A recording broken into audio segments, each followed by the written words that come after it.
கேபினெட்லேயே ஒரு முஸ்லிம் உறுப்பினர் இருக்கிறது மிக முக்கியமான விடயம்.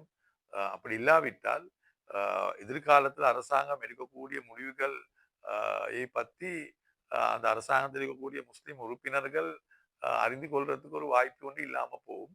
அதே போல் அந்த முடிவுகள் எடுக்கக்கோல முஸ்லிம் சமூகம் சார்பாக அதில் இருக்கக்கூடிய நல்ல விஷயங்கள், அதே போல அதில் இருக்கக்கூடிய சில விஷயங்களுக்கு எதிராக இருக்கக்கூடிய விஷயங்களை பற்றி பேசுறதுக்கு ஒருவர் கேபினெட்ல இருக்க வேணும். அப்பதான் அந்த அது அப்ப எங்களுக்கு தெரியும் தமிழ் சமூகத்துக்கு சேர்ந்த உறுப்பினர்கள் கேபினெட்ல இருக்கிறார்கள்.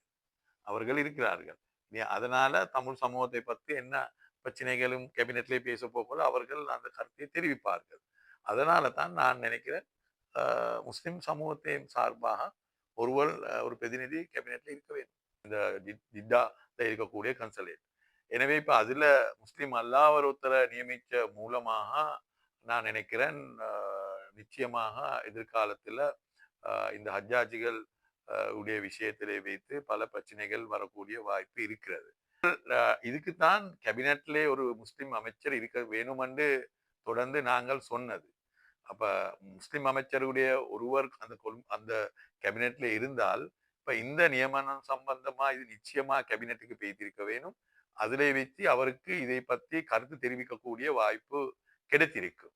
ஆனால் கேபினெட்லேயே முஸ்லிம் ஒரு உறுப்பினர் இல்லாத காரணத்தால பல விஷயங்கள் கேபினெட்டுக்கு வந்தாலும் முஸ்லீம்கள் சார்பாக கருத்து தெரிவிக்கிறதுக்கு அங்கே ஒருவரை நியமிக்கிற இல்லாத அல்லது மிகவும் பெரிய ஒரு தவறு என்று தான் நான் சொல்ல வேண்டும். அதனால அதனால அரசாங்கம் உடனடியா நான் நினைக்கிறேன் ஒரு முஸ்லிம் அமைச்சரை கேபினெட்டுக்கு எடுக்க வேணும். அப்படி எடுத்தா தான் என்னென்றா இப்ப எதிர்காலத்துல அரசாங்கம் புதிய அரசியல் யாப்பு கொண்டு வரத்துக்கு இருக்கிறார்கள். இப்ப பயங்கரவாத சட்டத்தை மீண்டும் அமெண்ட்மெண்ட் பண்றதுக்கு இருக்கிறார்கள். அப்படி பல விடயம் இந்த நாட்டிலே ஆட்சி சம்பந்தப்பட்ட விஷயங்களை சம்பந்தப்பட்டு அவர்கள் முடிவுகள் எடுக்கிறதுக்கு இருக்கிறார்கள்.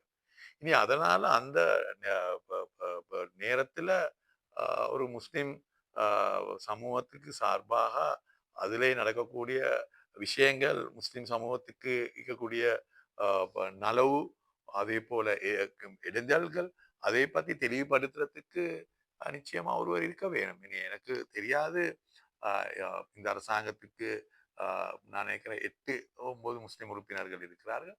அப்படி இருந்து ஒருவர் சரி கேபினெட்ல இருக்கிறதுக்கு அவர்களுக்கு தகுதி இல்லையான்னு ஒரு கேள்வி இருக்கிறது. இப்ப அரசாங்கம் அன்று நான் கண்டன் அமைச்சர் கூறினார்கள் நாங்கள் தகுதி உள்ளவர்களை தான் கேபினெட்டுக்கு எடுத்தது.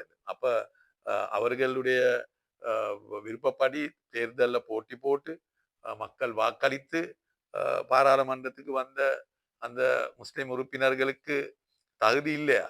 அப்ப தகுதி இல்லாத ஆட்களா அவர்கள் தேர்தலை நிறுத்தினது என்று ஒரு கேள்வியும் இருக்கிறது. எனவே நான் நினைக்கிறேன் தகுதி இருக்கிற ஆட்கள் இருக்கிறாங்க. இனி அதனால அப்படி ஒருவரை நியமித்தா தான் எதிர்காலத்திலே இந்த மாதிரி பிரச்சனைகளை இந்த வாரத்தை நிறுத்திக் கொள்ளக்கூடிய வாய்ப்பு கிடைக்கும்.